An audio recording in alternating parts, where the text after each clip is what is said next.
নমস্কার, মনোজ দাস চ্যানেলে সবাইকে স্বাগত। বন্ধুরা, প্রচণ্ড ঠান্ডা পড়েছে।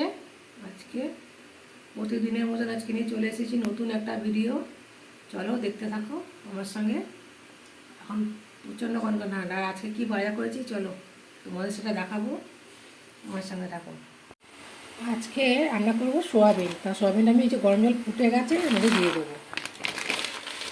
এটাকে ভিজিয়ে রাখবো কিছুক্ষণ, মিনিট 20 মতন ভিজিয়ে রাখবো। আর ওদিকে আমি আলু পেঁয়াজ রসুনটা কেটে নেবো আর করবো তার সাথে বাঁধাকপি। সোয়াবিনটা ভিজে গেছে, ভালো করে ধুয়েও নিয়েছি। এবার নুন হলুদ মাখিয়ে নেবো। দিয়ে দিলাম হলুদ, দেবো অল্প পরিমাণে নুন, রেখে নেবো হাত দিয়ে। কড়াই তেল দিয়ে দেবো সোয়াবিনটা ভাজার জন্য, অল্প করে দেবো। তেলটা গরম হলে সোয়াবিন দেবো। দিয়ে সোয়াবিনের জন্য আলু কেটে নিয়েছি, দিয়ে দেবো লবণ, মেখে নেবো। এটা আর হলুদ দেবো না, শুধু ভাজবো। তেলটা গরম হয়ে গেলে সোয়াবিনগুলো দিয়ে দেবো। সোয়াবিনটা ভাজা হয়ে গেছে, এবার তুলে নেবো। আবার তেল দেবো, দিয়ে আলুটা ভেজে নেবো। তেলটা গরম হয়ে গেছে, আলুটা দিয়ে দেবো।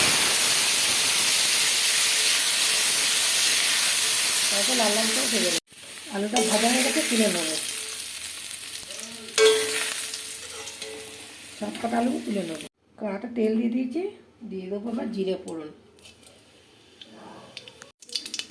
ফোড়নটা হয়ে গেছে, দেবো পেঁয়াজ কুচিটা দিয়ে দিলাম। পেঁয়াজটা করে ভেজে নেবো, হালকা লাল করে ভেজে নেবো।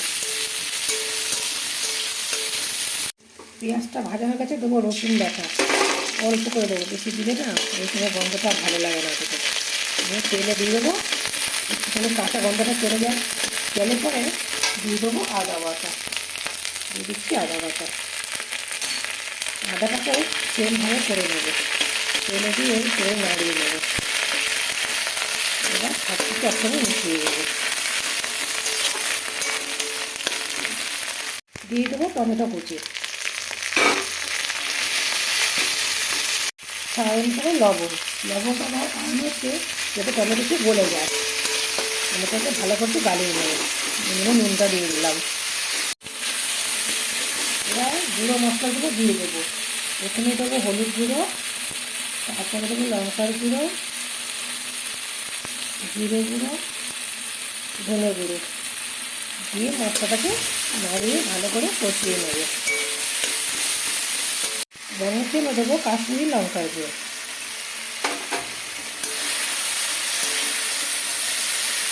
মশলাটা রেডি হয়ে গেছে, ভেজে রাখা সোয়াবিন আর আলুটা দিয়ে দেবো। কষিয়ে নেবো, আলু আর সোয়াবিনটা একটু কষিয়ে নেবো। কষানো হয়ে গেছে, দিয়ে দেবো জল। ঢাকা দিয়ে দেবো। এবার বাঁধাকপিটা কেটে নেবো। এই যে বাঁধাকপি আলুটা কেটে নিয়েছি, টমেটো আর সুজিটাও ছাড়ানো হয়ে গেছে, কপিটা কেটে নেবো। তরকারিটার মধ্যে দিয়ে দেবো গরম মশলা গুঁড়ো।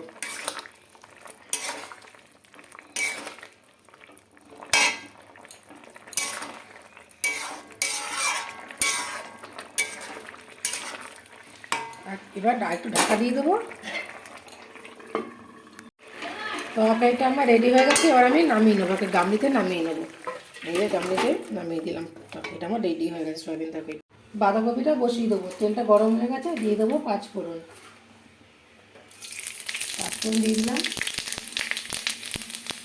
ফোড়নটা রেডি হয়ে গেছে, দিয়ে দেবো বাঁধাকপি। আমি এক ফোড়নেই করছি। সেটাকে দিয়ে দিলাম। এবার নাড়িয়ে দেবো। কপিটা একটুখানি নরম হয়ে গেছে, দিয়ে দেবো লবণ পরিমাণ মতন। তারপর দেবো পরিমাণ মতন হলুদ, আর দেবো গুঁড়ো মশলা, জিরে গুঁড়ো, ধনের গুঁড়ো, লঙ্কার গুঁড়ো দিয়ে সব একসঙ্গে আমি মিশিয়ে দেবো।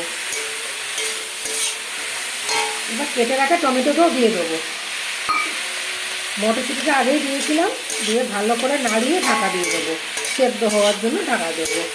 আমি এখন এই পর্যায়ে কোনো জল দেবো না, গ্যাসটা একদম আস্তে করে দেবো, দিয়ে সেদ্ধ হতে দেবো। দেবো খুব সুন্দর সেদ্ধ হবে। যেহেতু শীতের বাঁধাকপি খুব সুন্দর নরম হয়, গ্যাস কমিয়ে রাখলেই সেদ্ধ হয়ে যাবে। এখানে জল দিয়ে আস্তে আস্তে সেদ্ধ হয়ে যাবে। একবার ধনে পাতা কুচিটা আমি দিয়ে দেবো সঙ্গে, খুব সুন্দর করে মিশে যাবে, দারুণ সেন্ট আছে। বন্ধুরা আজকে রান্না হয়েছে সোয়াবিন তরকারি। দেখতে পাচ্ছ রান্না আমার কমপ্লিট হয়ে গেছে, একদম নতুন আলু দিয়ে সোয়াবিন, খুব সুন্দর হয়েছে, দারুণ হয়েছে। এই যে আজকে দুপুরে খাওয়া হবে। ঢাকাটা খুলে কপিটা একটু নাড়িয়ে দেবো। দেখেছো বন্ধুরা কতটা কমে গেছে, একদম অনেকটা হয়েছিল, হয়ে গেছে, আলুটা সেদ্ধ হয়ে গেছে, কপিটাও সেদ্ধ হয়ে গেছে।